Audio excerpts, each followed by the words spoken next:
ലോക സാമ്പത്തിക രംഗത്തെയും ഇന്ത്യയുടെ വിദേശ വ്യാപാരത്തെയും ഒക്കെ പിടിച്ചുലയ്ക്കുന്ന ഒരു ബ്രേക്കിംഗ് ന്യൂസ് വന്നിരിക്കുന്നു. അമേരിക്കൻ പ്രസിഡന്റ് ഡൊണാൾഡ് ട്രംപിന്റെ പുതിയ ഒരു നീക്കം ലോകരാജ്യങ്ങളെ ഒന്നടങ്കം ഞെട്ടിച്ചിരിക്കുകയാണ്. ഇറാനുമായി ബിസിനസ് നടത്തുന്ന രാജ്യങ്ങൾക്ക് അമേരിക്കൻ വിപണിയിൽ കനത്ത തിരിച്ചടി നൽകാനാണ് ട്രംപിന്റെ പ്ലാൻ. അതായത് ഇനി ഇറാനുമായി ഒരു ഗ്ലാസ് ചായ കുടിച്ചാൽ പോലും അമേരിക്കയ്ക്ക് പിഴ കൊടുക്കേണ്ടി വരുമെന്ന അവസ്ഥയിലാണ് കാര്യങ്ങൾ. എന്തായാലും ഇതൊരു സാധാരണ വാർത്തയല്ല. ഇന്ത്യയെ സംബന്ധിച്ചിടത്തോളം ഇതൊരു വളരെ ഗൗരവകരമായ ഒരു വിഷയമാണ്. നമുക്ക് പരിശോധിക്കാം. അമേരിക്കൻ പ്രസിഡന്റ് ഡൊണാൾഡ് ട്രംപ് തന്റെ പ്രിയപ്പെട്ട വിനോദമായ താരിഫ് വാർ വീണ്ടും തുടങ്ങിയിരിക്കുകയാണ്. ഇത്തവണത്തെ ടാർഗറ്റ് എന്ന് പറയുന്നത് ഇറാനുമായി ബിസിനസ് നടത്തുന്ന സകല രാജ്യങ്ങളുമുണ്ട്. ട്രംപ് തന്റെ സോഷ്യൽ മീഡിയ പ്ലാറ്റ്ഫോമായ ട്രൂത്ത് സോഷ്യലിലൂടെയാണ് ഈ ഒരു പ്രഖ്യാപനം നടത്തിയിരിക്കുന്നത്. ഇറാനുമായി ഏതെങ്കിലും തരത്തിലുള്ള വ്യാപാര ബന്ധം പുലർത്തുന്ന രാജ്യങ്ങൾ അമേരിക്കയിലേക്ക് കയറ്റുമതി ചെയ്യുന്ന സകല സാധനങ്ങൾക്കും അധികമായി 25% ടാക്സ് നൽകേണ്ടി വരുമെന്നാണ് ഈ ഒരു പോസ്റ്റ്. ഈ ഉത്തരവ് ഫൈനൽ ആൻഡ് കൺക്ലൂസീവ് ആണെന്നാണ് ട്രംപ് പറഞ്ഞിരിക്കുന്നത്. അതായത് ചർച്ചയ്ക്കോ മധ്യസ്ഥതയ്ക്കോ ഒന്നുമുള്ള സ്കോപ്പ് ഇതിനില്ല എന്ന് ചുരുക്കം. നിലവിൽ ഇറാന്റെ ഏറ്റവും വലിയ ട്രേഡിംഗ് പാർട്ട്ണർമാരായ ചൈന, ഇറാഖ്, UAE, തുർക്കി എന്നിവർക്കൊപ്പം ഇന്ത്യയും ഈ പട്ടികയിൽ വരുന്നു എന്നതാണ് നമ്മളെ ആശങ്കപ്പെടുത്തുന്ന പ്രധാന കാര്യം. ഇന്ത്യയെ സംബന്ധിച്ചിടത്തോളം ഈ ഒരു വാർത്ത ഒട്ടും പ്രതീക്ഷിക്കാത്ത സമയത്താണ് വരുന്നത്.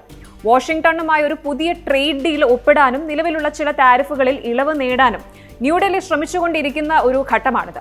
എന്നാൽ ട്രംപിന്റെ ഈ പുതിയ നീക്കം ഇന്ത്യയുടെ കണക്കുകൂട്ടലുകളെല്ലാം തെറ്റിച്ചേക്കാനാണ് സാധ്യത.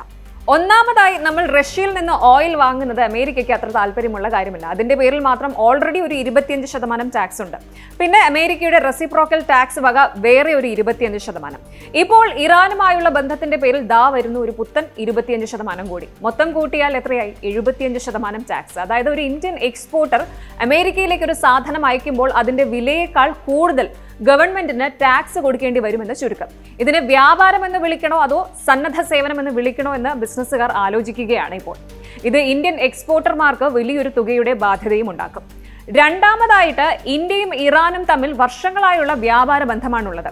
ബസ്മതി റൈസ്, അതുപോലെ ചായ, ഫാർമസ്യൂട്ടിക്കൽസ്, അതുപോലെ പഞ്ചസാര തുടങ്ങിയവയാണ് ഇന്ത്യ പ്രധാനമായും ഇറാനിലേക്ക് കയറ്റുമതി ചെയ്യുന്നത്. എന്നാൽ അമേരിക്കയുടെ ഭീഷണി നിലനിൽക്കുന്ന ഈ ഒരു സാഹചര്യത്തിൽ ഈ എക്സ്പോർട്ട് തുടരണോ അതോ നിർത്തണോ എന്ന കൺഫ്യൂഷനിലാണ് ഇന്ത്യയും ബിസിനസ്സുകാരും ഒക്കെ. മോദി ഗവൺമെന്റ് വാഷിംഗ്ടണിൽ പോയി ടാക്സ് കുറയ്ക്കാനുള്ള ട്രേഡ് ഡീൽ ചർച്ച ചെയ്യുമ്പോഴാണ് ട്രംപ് ഇപ്പുറത്ത് ഒരു താരിഫ് ബോംബ് ഇട്ടിരിക്കുന്നത്. അടുത്തതായിട്ട്, അതായത് മൂന്നാമതായിട്ട്, ചബഹാർ പോർട്ട് ഇഷ്യൂ ആണ്. അതായത് ഇന്ത്യയുടെ തലവേദന എന്ന് നമുക്കിത് പറയാം. ഇന്ത്യ ഇറാനിൽ കോടികൾ മുടക്കി വികസിപ്പിക്കുന്ന ഈ ചബഹാർ പോർട്ട് നമ്മുടെ തന്ത്രപരമായ ഒരു പ്രോജക്റ്റ് ആണ്. മധ്യേഷ്യയിലേക്കുള്ള ഇന്ത്യയുടെ കവാടമാണിത്. ആ പോർട്ട് ഇനി വെറുതെ മീൻ പിടിക്കാൻ ഉപയോഗിക്കേണ്ടി വരുമോ എന്നാണ് സംശയം. കാരണം അവിടുത്തെ ഒരു ബിസിനസ് അമേരിക്ക അറിഞ്ഞു കഴിഞ്ഞാൽ അടുത്ത നിമിഷം അടിച്ചു കിട്ടും 25% ടാക്സ്. ട്രംപിന്റെ പുതിയ കടുത്ത നിലപാടുകൾ ഈ പ്രൊജക്ടിനെ ബാധിക്കുമോ എന്ന പേടി ഇപ്പോൾ നയതന്ത്ര വിദഗ്ധർക്കുണ്ട്. ഇനി ഇതിന് പിന്നിലെ ലോജിക്കാണ്, അതായത് എന്തുകൊണ്ടാണ് ട്രംപ് ഇപ്പോൾ ഇങ്ങനെ ചെയ്യുന്നത് എന്നുള്ള കാര്യം. ഇറാനിൽ ഇപ്പോൾ നടക്കുന്ന ആഭ്യന്തര പ്രക്ഷോഭങ്ങളും മനുഷ്യാവകാശ ലംഘനങ്ങളുമാണ് ട്രംപിനെ ഇത്തരം ഒരു കടുത്ത നിലപാടിലേക്ക്, തീരുമാനത്തിലേക്കൊക്കെ നയിച്ചത്. അവരെ സാമ്പത്തികമായി തളർത്തുക, പൂട്ടണം എന്നാണ് ട്രംപിന്റെ ഒരു ലൈൻ. അതായത് ഒരു ഇക്കണോമിക് ഐസൊലേഷൻ എന്നതാണ് അമേരിക്കയുടെ ലക്ഷ്യം. തങ്ങളുടെ ശത്രുക്കളുമായി കൂട്ടുകൂടുന്നവർക്ക് അമേരിക്കയുമായി ബിസിനസ് ചെയ്യാൻ അർഹതയില്ല എന്ന മാക്സിമം പ്രഷർ പോളിസിയാണ് ട്രംപ് ഇവിടെ പുറത്തെടുക്കുന്നത്. അപ്പോൾ പൂട്ടുന്നത് ഇറാനെയാണോ അതോ ഇറാനുമായി കച്ചവടം നടത്തുന്ന ചൈനയും ഇന്ത്യയും UAEയും ഒക്കെയാണോ എന്ന കാര്യത്തിലാണ് ശരിക്കും ഇപ്പോൾ സംശയം. വൈറ്റ് ഹൗസ് ഈ പുതിയ താരിഫുകളെ കുറിച്ച് കൂടുതൽ വിശദാംശങ്ങളൊന്നും ഇതുവരെ പുറത്തുവിട്ടിട്ടില്ല. കാര്യം അവർക്കും വലിയ ഐഡിയ ഇല്ല. ഏതൊക്കെ സെക്ടറുകളെയാണ് ഇത് ബാധിക്കുക എന്നോ ഏതൊക്കെ രാജ്യങ്ങൾക്ക് ഇളവ് ലഭിക്കുമെന്നോ ഒന്നും വ്യക്തമല്ല. ഈ വ്യക്തത ഇല്ലായ്മ ആഗോള മാർക്കറ്റിൽ വലിയ ആശങ്ക പരത്തുന്നുമുണ്ട്. ഇന്ത്യയുടെ അടുത്ത നീക്കം എന്തായിരിക്കും എന്നുള്ളതാണ് നമുക്കിനി അറിയേണ്ടത്.